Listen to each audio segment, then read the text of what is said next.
Dati-rati ho, kami ho sa mga kukunti lang ho sa amin ang nakikipaglaban. I remember when we started this in 2019, kukunti lang ang nakikinig at naniniwala. Mantala, nung dumating yung pandemya, inumpisan ho natin uli noong 2021. And again, kukunti lang ho ang naniniwala.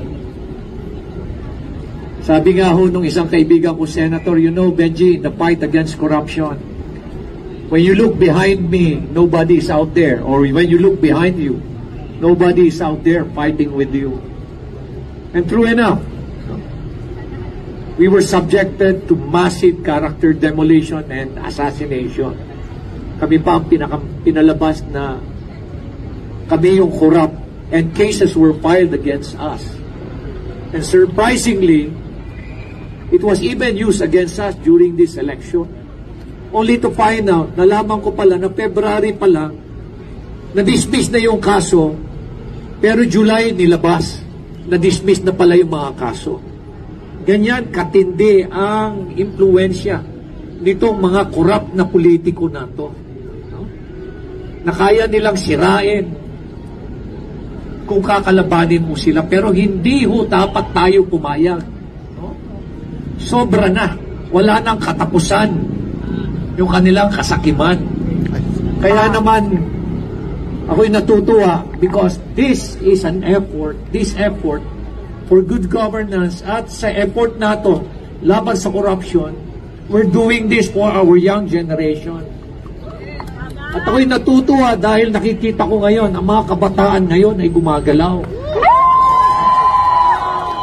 And I hope na dapat wag lang itong kampanya, itong krusada na ito, hindi dapat matapos lang ng 6 na buwan, isang taon. Dapat tuloy-tuloy po ito dapat hanggang tumino ang ating mga political leaders. Ganoon na rin po yung ating mga bureaucrats na nakipag-ugnayan. No, ito po'y itong corruption na nangyayari po na ito. Ito po'y syndicated na, highly organized crime. Kung ang nakikita nyo, akala nyo yung mga contractor lang ang may sala. Hindi po yan. May sala ang contractor, may sala yung mga involved dyan sa mga infrastruktura na proyekto. Hindi pa yan. Ang pinaka-sakin dyan, pinaka-mastermind dyan, yung mga politiko.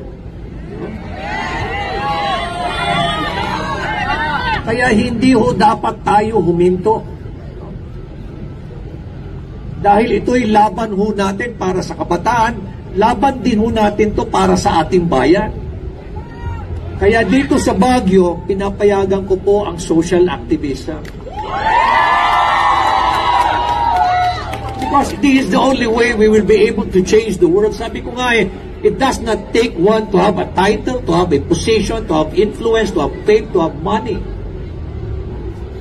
All you have to do is have that courage to change the world. And you are practically doing it now. And thanks to our young people. So I hope po na itong pakikipaglaban natin hindi lang ito matatapos lang ng ganito-ganito lang. I hope po na mai-translate po to sa isang sitwasyon na mamimili tayo ng leader. Dahil at the end of the day, ang problema ho sa Pilipino, hindi ho tayo manunong mamili ng mga leaders natin. Pinakitaan lang ho tayo ng pera, nasisira na ho yung diskarte natin. Tandaan ho ninyo, masarap ang pera. Yan ho yung battle cry ho ng mga korap na politiko. Napakasarap ng posisyon, napakasarap ng power, napakasarap ng pera. Huwag ho nating pabayaan na masisira ho yung ating mga moral values. Muntik na ho tayo rito sa Baguio. Huwag ho natin papayagan. Pero hindi lang ho Baguio ang ilalaban. Makikipaglaban lang ho tayo for Baguio only. Hindi ho dapat. Para sa buong bansa. Para ho sa buong bansa.